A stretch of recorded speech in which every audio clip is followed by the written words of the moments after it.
Hi, and welcome back to the Big Band Scene Revisited. I'm Gerald Woodruff. Hope you're ready for part 2 of the Woody Herman interview live at Disneyland.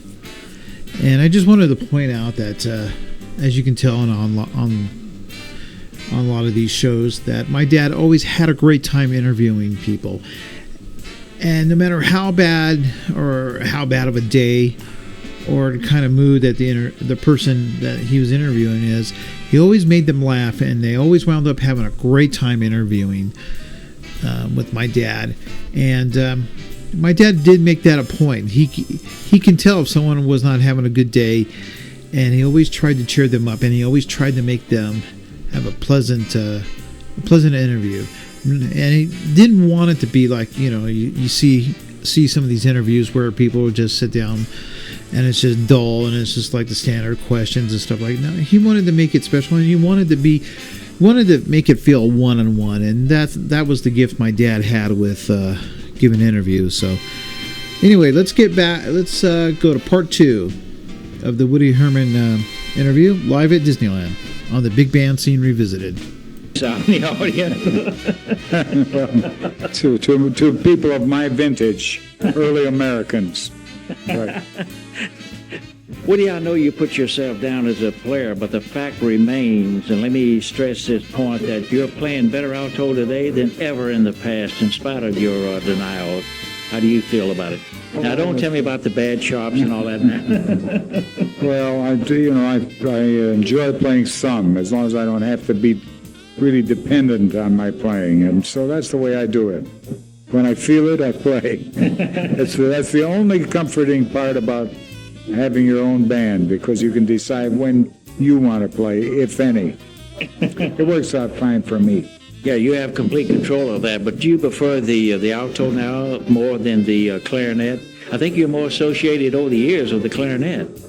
Well, probably, but I've been playing alto for a long time now, and I think I feel that I am a saxophonist, and I never truly was a clarinetist, so that's probably why I prefer to pick up the alto or even the soprano. Yeah. How do you feel about your clarinet playing today? Well, I own one, and as long as I don't have to move too quickly in any direction, I can make it all right. Yeah, you still bring it along with you? Oh, yeah, yes. Do you think the clarinet is becoming kind of an instrument that's being forgotten? There's not too many kids latching on to the clarinet like it used to be with Artie and Benny back in those heydays.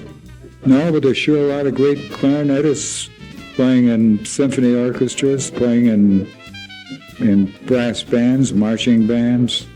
Not too many in the big bands. School orchestras, but not the jazz bands or dance bands. And I feel that they feel that it's really, you have to put so much effort and difficult work and really become dedicated to become a truly good clarinetist.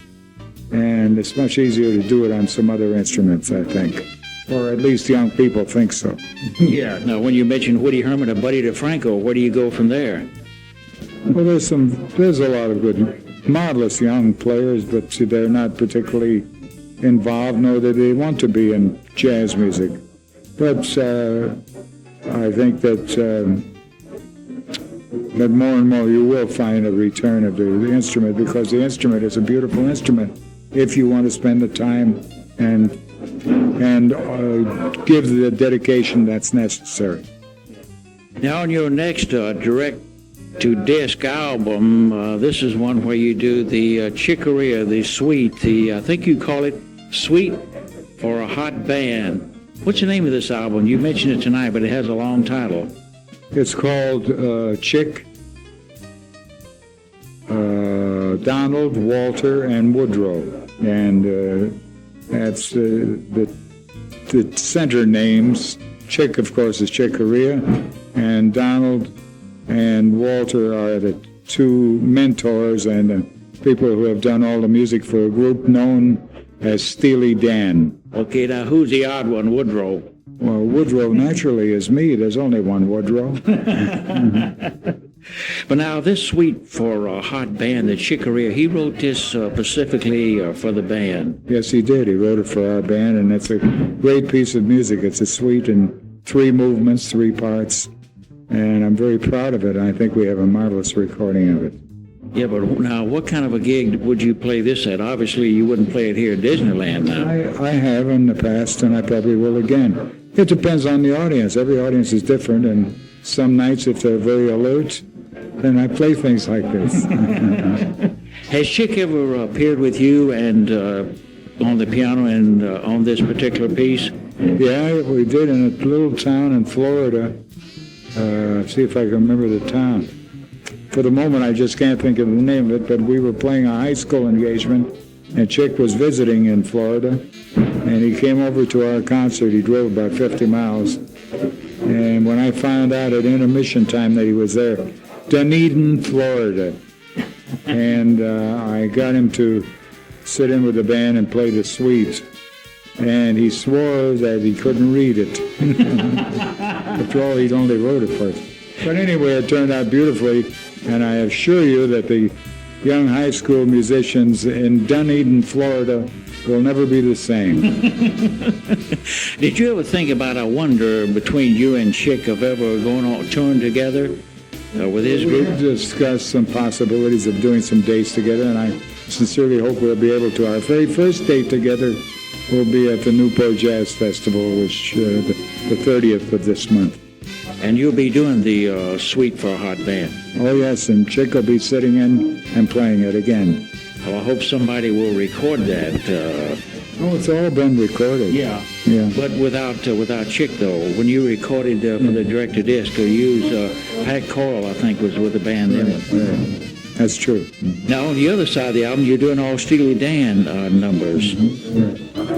There are about 5 tunes, and they're rather interesting, I think, and I think it'll excite a certain group of young people who are involved in the pop music and the modern music of today. Now, this will be quite an unusual album for you. This will be really contemporary. I would hope so. After all, it always gets back to the same basic reality, and that is there's only 2 kinds of music, good and bad. And as long as we produce something that's good, how you categorize it, I don't think is very important. Yeah. Now, these things like this have seemed to happen several occasions in your life, Woody. There was Stravinsky, who did the Ebony Concerto, and then Broadbent's Children of Lima and the Variations of a Scene, and now with Chick Corea and the Suite for a Hot Band. Right. Yes, and I feel that I'm very grateful for the fact that very talented people are willing to write material and write with us specifically in mind. Yeah. But how much experimentation do you do these days with your band, Woody? Quite a bit. However, it's not an overwhelming thing. Whenever we have the time, we experiment. But we have a very tight and rough schedule, very demanding, so we don't have a lot of time to fool around. Well, let me ask you this, Woody. Over the years, you've seen a lot of musical changes take place, but how do you view the jazz scene today, such as it is? I mean, we have, I think the commercial word today is fusion, or maybe a lot of people call it confusion. But how do you feel about this pseudo-jazz that's happening? Well, I can't tell you unless I hear it whether it's pseudo-jazz or not. Words don't mean much to me. And so consequently, I'm only concerned by and only affected by the performance itself. And what they call their music is not important to me. But if it makes it, I'll be the first to buy it. But do you think this will turn the kids on for sure, but do you think that in so turning the kids on that unfortunately they'll think this is the real jazz and they'll never know anything about the roots? Well, unfortunately, I don't know if I would know if it's the real jazz or not, so I'll wait. Do you mind? Okay, Woody, we'll continue. Well, if we keep this up, Woody, we'll soon learn how to count. Well, we're backstage here again with the Carnation Bandstand, where we're talking with Mr. Wayne King. No, see. Yeah. but for the grace of God.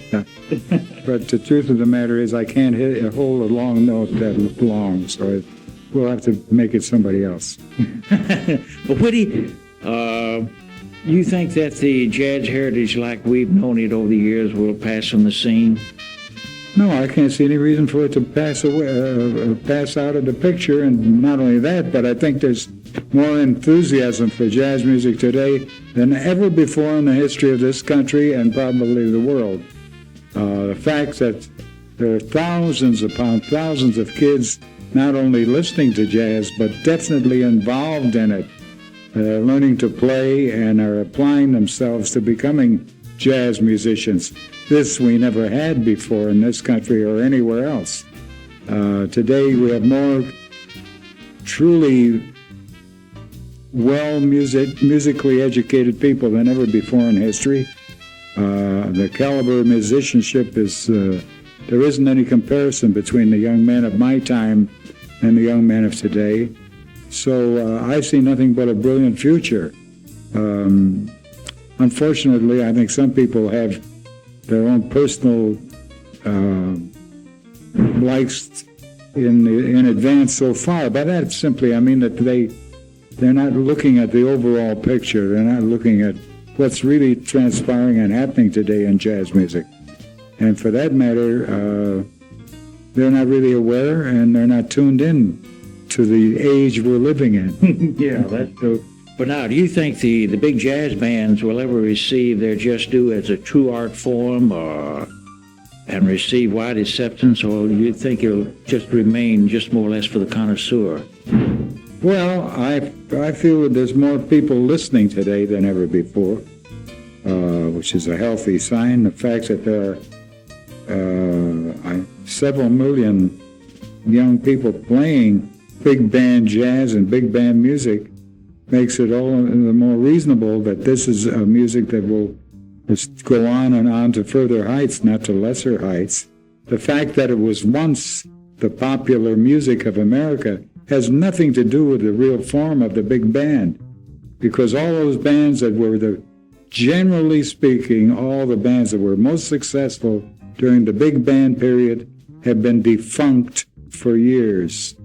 There's only a few basic bands that are still around, and the majority of those bands are basically jazz bands. They were not the Great American Dance Band, who got lost somewhere many, many years ago. Long many years ago. But when you think back to that period, Woody, basically there was just only a few bands that could be considered big bands. Most of them were what? Mickey Mouse bands, or the bands imitating the big ones? But that was the popular music of America, and so it was very popular and very important. But fortunately, jazz and all serious music goes on and on and on, and there'll always be some. Whether it'll be the most popular music that we have in our country would be a pretty big order to take. Because, for instance, the fact that rock and roll has now been the most important music in this country for almost 20 years. And so I don't think we can ever judge anything anymore as to the future about the popularity of it. If it is a meaningful and important part of American music, then I feel that it's doing its job. Yeah.